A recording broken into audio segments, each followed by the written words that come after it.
Jay here for Stretford, Paddock, and this is the Manchester United versus Everton preview. Joining me is my favourite co-presenter, Alex Baggers. Moved up. Listen, there's no denying that Ollie's under a little bit of pressure. 3 league defeats so far this season, all coming at Old Trafford, of course. We're away this weekend at Goodison, a ground that hasn't always been kind to us. Going to get straight into it. Is this a must-win for Ollie? And I hate using the term must-win, but is this where we're at? Yeah, it's kind of been the term for the past few weeks. Is this must-win? Was the Arsenal game must-win?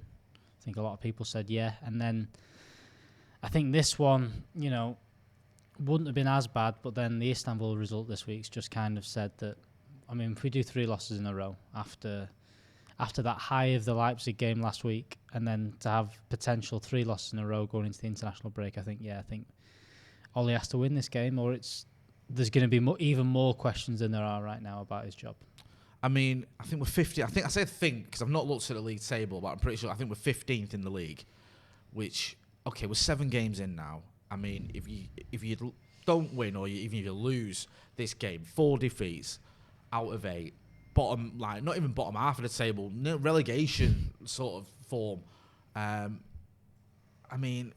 I've always been a defender of Ollie. I like Ollie. I like what he's trying to do, and I get what he's trying to do. I can see it, unlike some people.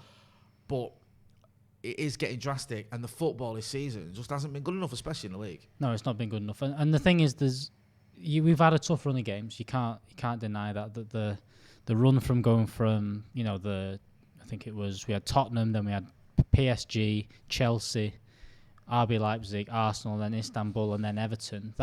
That run of 7 games was always going to be difficult, and I think we all admitted that at the start of it. But it's the facts, it's the inconsistency, it's the poor performances against, again, a Chelsea team that didn't really come out at us, looked really poor. We didn't really threaten them. Played well against Leipzig, and then the Arsenal game. I think they played well, but way too much respect. Did they play well? Because I get where you're coming from. I think they defended well. I think in terms of, it wasn't for me. It was a shit game. Yeah, neither team was that good. They got a penalty, and I know a lot of people go, "You're bitter," this, that, and the other. But I didn't look at that and go, "Well, Arsenal were great today." No. I think they were good defensively. I think they nullified any threat we had very well. That's what they did well. I don't think they were fantastic going forward. I think everyone's going on as if Arteta's created a new way of football where you only have 4 shots and you're going to win games. No, they weren't that great going forward. One mistake from us cost us the game. But then the football against Istanbul on Wednesday night was just so poor, and the mistakes got made at the back were just ridiculous. It wasn't even. Again, it's not even someone getting dragged out of position by a little bit of good football from them or things like that. It's schoolboy stuff. The first goal is just, without someone saying, probably stand over there just in case they boot it over the top. You don't do that in 5-a-side. No, you don't. I said that this morning. I said during the news Thursday morning, I said, you don't, at 5-a-side, you don't have all 5 of you all on the same goal, because if someone runs forward, they score. And that's kind of what they did. We had 11 men in their half, in their final third, and then we shot... the keeper? 10 men, sorry. Okay, now 10 men. 10 men in the final third. Sorry, I can't even count.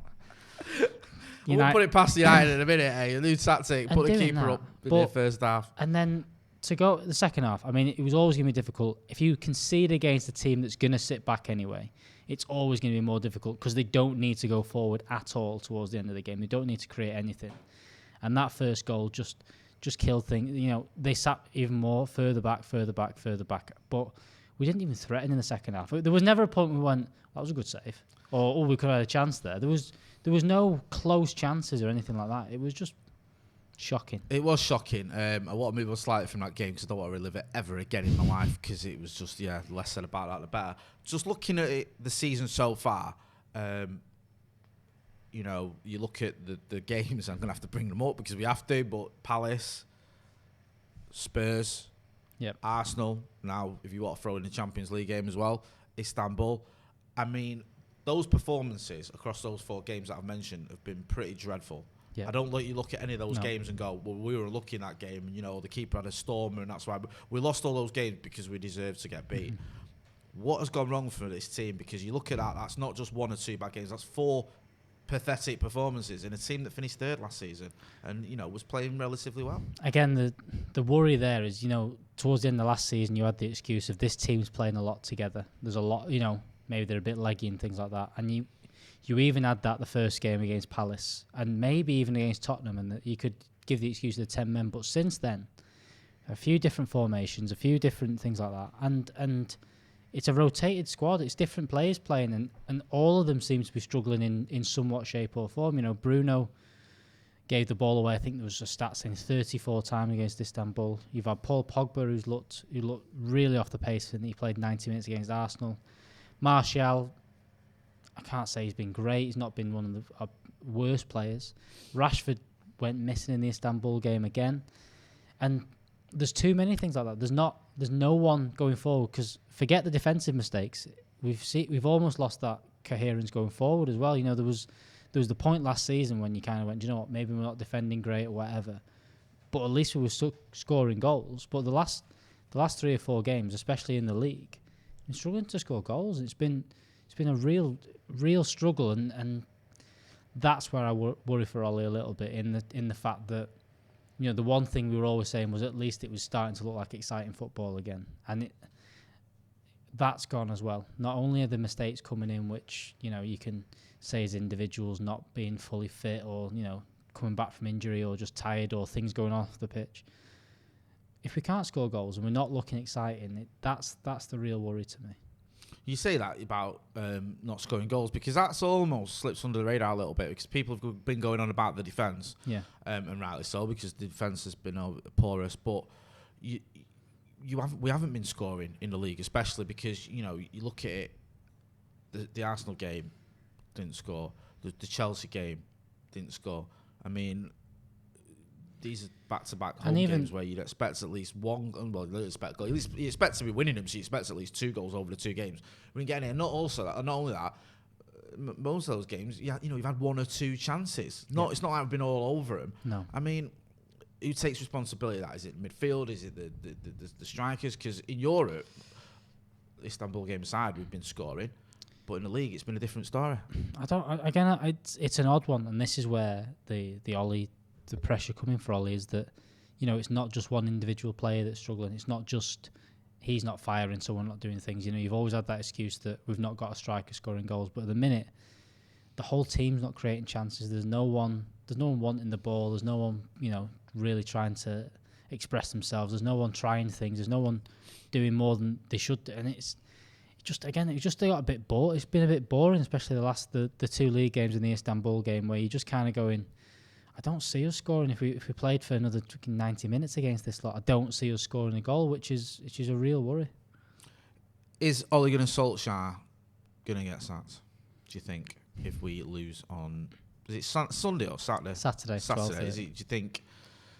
I don't know. I'm not saying you want him to or not. Well, you can answer that if you want. But do you think that this board are now looking at it going... I don't know. Maybe there's an Argentinian bloke who can come in and solve this problem. The look of, last season, it kind of got to the same, not same sort of stage, but similar sort of stage, maybe similar sort of time last season, maybe early before December. And everyone was like, do you know what? If results go the wrong way, Ollie's gone. Ollie picked it up, went on a great run. We beat City, we beat Tottenham, and everyone got lifted and ended up having a good season in the end. And even at the start of then, the murmurs coming out of the club were going to back Solskjaer all the way. This is a project. We know it's going to take time. That's going to happen. Same thing this time. There was the reports, coming out before the Istanbul game from Romano saying United want to stick with Ollie. That's their plan. They want to do that, and they want to see this as a problem. They don't have that. But then reports just before we started filming today saying Pochettino's been worded up and things like that, and it just feels like there's a little bit more behind it this time, and I don't know. I think that it's an odd thing, it feels weird playing Everton, which was obviously the end of David Moyes' era, and it also feels weird this being the start of the international break, which was obviously the end of Mourinho's era, was the November international break, where they called time on it and decided that this was the time to get a new coach in, sort of settle things over the international break. So was it not December when he got? it was December. But it was a bit. Was there not a bit of a break or something? You know like what? that? The only reason I'm saying that is I remember I was at my kids' nativity. It was. And I was filming it, right?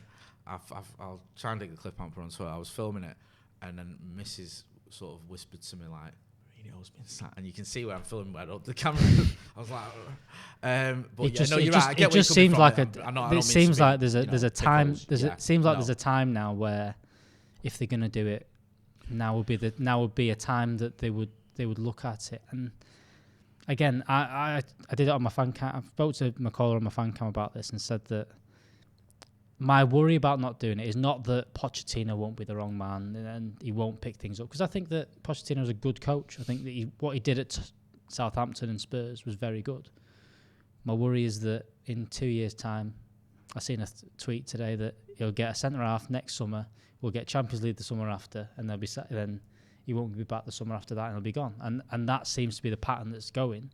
My worry is that happens again. So if they do this to Ollie, are they going to do the same thing to Pochettino in 2 years' time? I couldn't agree with you more on everything you just said. Honestly, I think you're right. I think you're right on everything. He's a good. I mean, if Pochettino come in, I think there might be a lift. I think there'd almost be a lift. I mean, I'm not Poch's biggest fan, but I think there'd almost be a lift if anyone came in, because I think that is Ollie necessarily a better manager than Jose Mourinho? No. If you look at his record, you'd argue he isn't. But when he came in, he got an amazing lift out of the players. It was just like a massive boost. I was talking about this after the game against Istanbul. Even like Giggs for us only lasted one game, but he got a response from the players when he came in as caretaker. Van Aal's was a bit different because he came in the summer, and obviously we had a terrible start. We had a good pre-season, but a terrible start. But I know where you're coming from, and I think there would be like that little bump where you go, players sort of pull the socks up a little bit, and there's a new manager, you got to impress him or whatever the reason is. But you get that. But I think you're absolutely spot on. I think 2 years time, we'll be here again. I guarantee it. We'll be here again and going, we've not invested properly, we've not backed him, we've not kicked on, and then it'll be Nagelsmann or whoever is the flavour of the month. Then it'll be, let's get him in. Until we start changing above all it and sorting out our house in terms of backing a manager and the board and all the rest of it, we're always going to go through these problems. That's not excusing some of the results we've seen this season, because I don't think Ollie's been backed properly. Me and you spoke about it on Transfer Live constantly. Neither of us wanted Edinson Cavani as our main signing, or you could argue Donny van der Beek's been a good signing, or it was a good signing. I'm not disputing that, but you look at Tellez, Van der Beek, Cavani, and a couple of youngsters who we're going to have to wait a little while before they're ready. That wasn't the window we wanted, and that wasn't the window we expected. And I think that yes, the board haven't backed Ollie, and that's just really frustrating considering where we finished. But also losing 3 home games out of 4 and picking up 1 point out of a possible 12. And being 15th after 7 games, even if you've not been back as a Manchester United manager, that ain't good Especially enough. when you look at Liverpool, the way that they've gone, I think it's something like 63 games at home now. That's the kind of thing you need to do. That's what you need to do. City did the same kind of thing when they were at home. You have to be dominant. Chelsea did it. United did it that's what they used to do for years. You need to be dominant at home. It's weird, isn't it? Because there's no. I've always said it hurts us maybe a little bit more than some teams having no fans, because I think we turned a corner. I'm sick of that saying, but in terms of the home support and the crowd and the atmosphere, I think Old Trafford, just before lockdown obviously, had massively improved. I think you look at some of the things that had gone on there, the efforts by certain fan groups, the efforts by the club, whatever, the atmosphere had improved. It had got better, and I think away fans, our away support is the best in the world, or the best in the country at least, sorry. So I do think it hurts us a little bit more, but you can't make excuses though. There's no crowd in here. We'd have 76,000 fans here. That's not a reason why you can't beat Arsenal or bloody Tottenham Crystal Palace. Palace, getting and it's like you can make it bad decision by referee or red card or whatever, but they've been poor performances. They haven't. Ollie has to take some responsibility. So I'm with you on everything you say. I think he's under pressure, and I think if Poch comes in, me and you'll be sat here. I'll have, I was going to say I'll have less there, but I can't have less there than what I've got. You might have less there. Maybe. And we'll be arguing about whether Poch is on the brink. You mentioned Everton, because that's who we're playing, so it makes sense. There was a time under Ollie, I think it's the end of his first season. He's not his first full season, but his first season. We lost 4-0.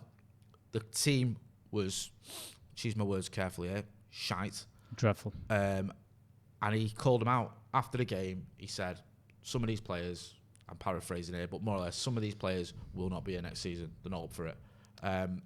People looked at it and they thought, Matic might be one of those players, because I think he had a bit of a stinker out. He did, yeah. People even questioning De Gea.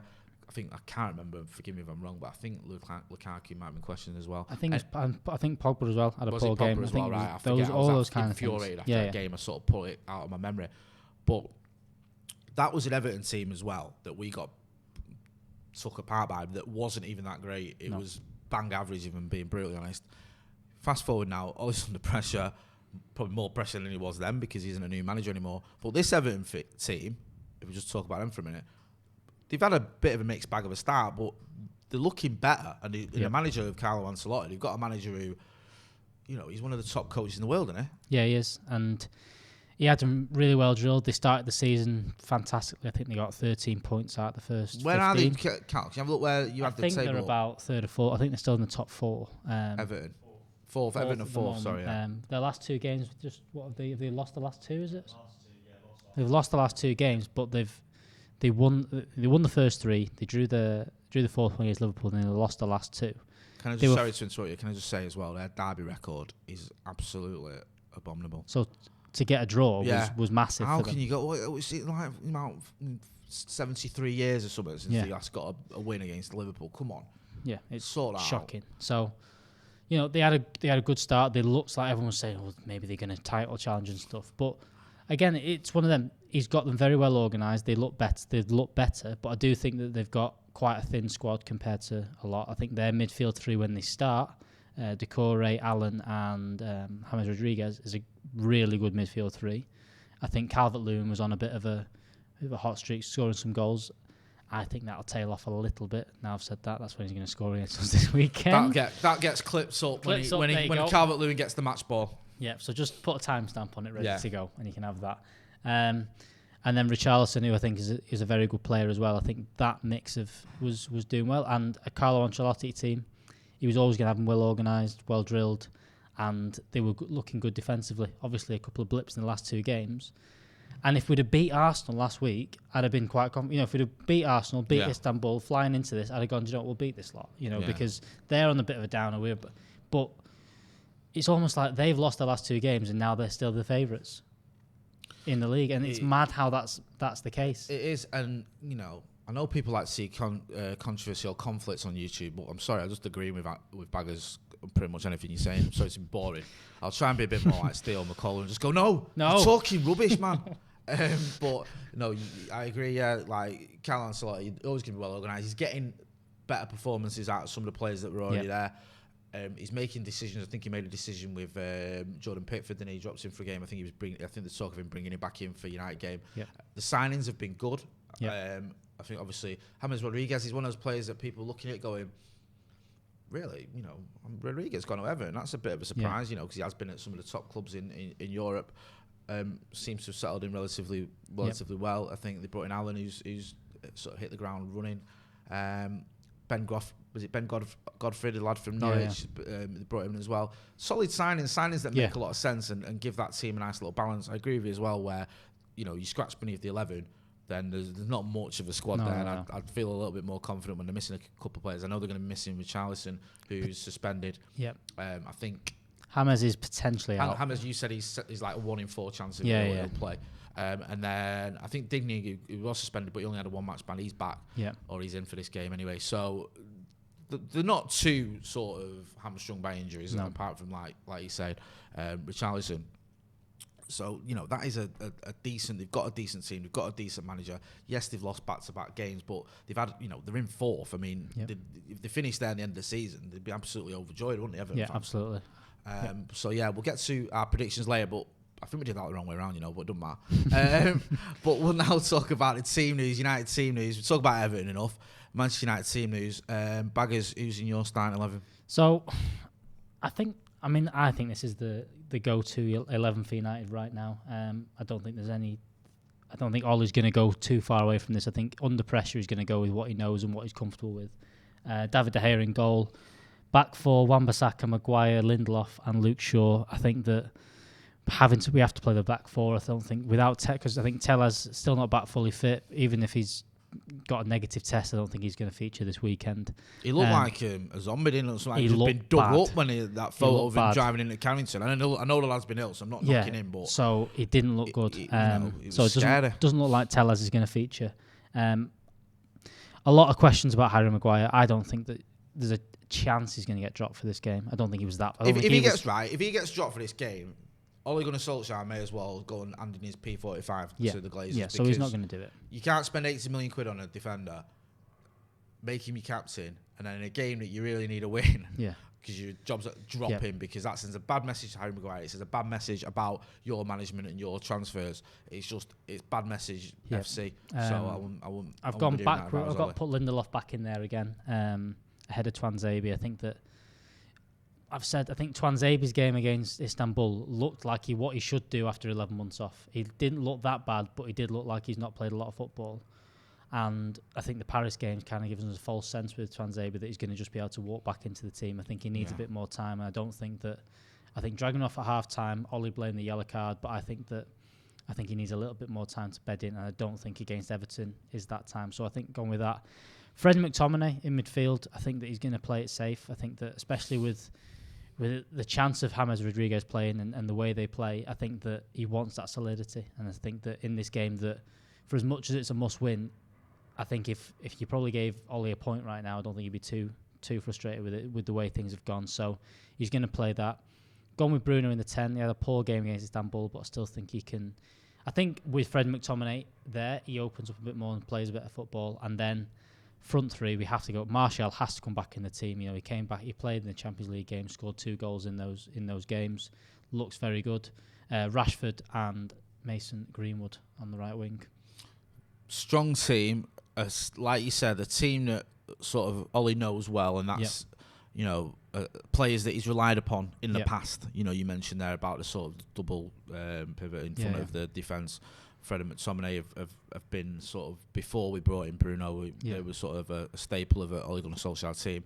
Obviously, Harry Maguire has made him captain. We've already spoken about that. And attacking wise now, with Martial being fit, there's more options there. So I'm with you on that one. I expect him to utilise them. I've gone with a very similar team to you. I've gone with the back five. I think is the same. David De Gea, Shaw, Wan-Bissaka on the full-back position, and Maguire and Lindelof. For the reasons you've mentioned, Tellez isn't fit enough. I think he'll stick with Maguire. And it's funny because Lindelof was getting dog's abuse, wasn't he, at the beginning of the season? He became like the bogeyman for everyone. It was all Lindelof. Get Bailly back in. When Bailly comes back in, all our problems will be solved. Bailly comes back in, we concede 6. I'm not blaming Harry Bailly for that, but he was a part of it, and he didn't have a very good game. So then it's like, hang on a minute. And then Axel has a great game in Paris, and it's like, Axel's the key. Get Axel in. Has a bit of a stinker for the 45 minutes against Istanbul. And Vince Lindelof is more than likely to end up back in the team. So I don't think he's been great, Vince Lindelof, but maybe, we have this trait of the player who isn't playing is the player we all want. Yeah, and he's the player we all think, he'll solve all our problems. If as soon as he comes back, as soon as Phil Jones comes back, we'll be fine. I'm joking before anyone starts losing their marbles. Marcus Rojo. Yeah, as soon as Phil Jones and Marcus Rojo back in that defence, won't concede any goals. And I think there's been an element of that, and I think Ollie's probably thinking, I have to play it safe, and the safe option, as you mentioned, is Victor Lindelof and Harry Maguire as my centre-back pairings. Again, I think, he'll want to play a little bit cautious, so he'll go with Fred and McTominay for the reasons we've already spoken about. In front of those, you'll have Dr. Marcus MBE, on the left. I've gone with Pogba. Got a lot of stick after the Arsenal game. Some of it warranted, some of it unwarranted. But he's not having a good season. I don't care whether you're Pogba FC or not. He ain't having a good season. Yes, he was ill, and I get that. But now we need some more from him. We've seen it coming off the bench, especially. We've seen it. He's not had a terrible season where he's not done anything. I'm not saying that, but we need to see more from him, because now players have got to start stepping up. Not just Paul Pogba, but he's one of the ones that does. So I'm going to go with him. I think Bruno as well looks a bit knackered, so he's dropping out. Purely on that as well, I think, because he's tired, and I think he might need a bit of a breather. On the right, I've got with Mason Greenwood, always capable of getting you a goal, cutting him from that right hand side on that left foot, even though he can use both. And up top, Anthony Martial's back in for the league after being suspended. And I think it's almost like all these players have got a bit of a point to prove. I feel like if you're an Ollie signing, he's under pressure. He brought you in. If you're someone like Martial or Pogba, he put an arm around you at a time when Jose had been a bit horrible to you. Marcus, he's just completely shown a lot of faith in you, constantly playing you, which, shows it. Greenwood, he gave you your start, and he's shown belief in you. So I think, you not that you owe the manager anything, you don't owe him, but you should be part of this, like, you know what, this isn't a Jose or a situation where, you're not getting on. This is like a manager who gave you your chance, who brought you in, or who's backed you. Now it's your time for you to back him. And you'd think, Keane did his comments after the Arsenal game. You'd think the way he said that these players have thrown one manager under the bus, they'll do it again. They shouldn't accept that. As the footballers, they should go, no, we're going to step up. And again, I don't want it to be we need to be just putting in tackles and stuff like that. But it gets to a point where you just need that. You want to see a bit of fight from them. You want to see them putting in that extra bit of work. Because we didn't see that against Istanbul when things were going bad. You didn't see people flying into tackles. You didn't see urgency, rushing the ball. Do you know what? Right? That's what you want to see. Do you know what the irony is? You did see it, but you saw it from Rafael for Istanbul. Yeah. That's the kind of thing you need. You need someone that's going to throw themselves about a bit, do some mad passion, a bit of. I get where you're coming from. It's not all about that, but you need a little bit of that, don't you? But it gets to a point. It's not all about the sort of Tim Sherwood school of good British lads getting stuck in. No. But you need someone who's going to show a bit of fight at times when it's not going well. Happening. Yeah. When it's not going well, it's not about when football's when the football's great. That's not the most important thing. But when you 2-1 down in the Champions League or 1-0 down to Arsenal, show a bit of urgency. Just show a bit of we don't want to let this manager down, because that's what happened the last time. And it doesn't matter who's on the pitch, because you put Pogba in there. I've gone with Bruno. Both of them need to step up. Whoever plays in there, whether they both play or whatever, they both need to show it. And it's not just one player; it's the whole 11. There's people singling out Harry Maguire for not being a good enough captain. Luke Shaw had a poor performance, but it's the whole team. It's the whole 11. Those goals we conceded last night was 11 players not doing the job. It wasn't just one player not staying back. It's someone saying, "Well, that's not my job. I've not been told to stand back there." It's all of them. If Marcus Rashford sees it, he should be the one that runs back. Yeah. It's not all there. If Dean Henderson sees it from there, he should be screaming at players, "Get back, get back! Make sure you come in and you're not doing the right jobs." And that's what needs to happen. Everyone needs to be doing the job on Sunday. You can't just have. It doesn't need just one player stepping up. It needs to be 11. 11. This is a game of 11 men against 11 men and 3 or 4 subs or whatever it is. Yeah. What's your score prediction with that in mind? Prediction or heart or prediction? Prediction, to be honest, it's not your heart. It's not you what I saying what you happen. love it to be. It's what you think it will be. I think it's going to be a draw. I think it'll be a 1-1 draw. Is that enough to keep Ollie just in the dugout? I think that clings on to his job. I think we go for a draw. I just don't see us winning this weekend. I don't see it. My heart says that we're going to come out flying, score a couple of goals, maybe, and win 3-1.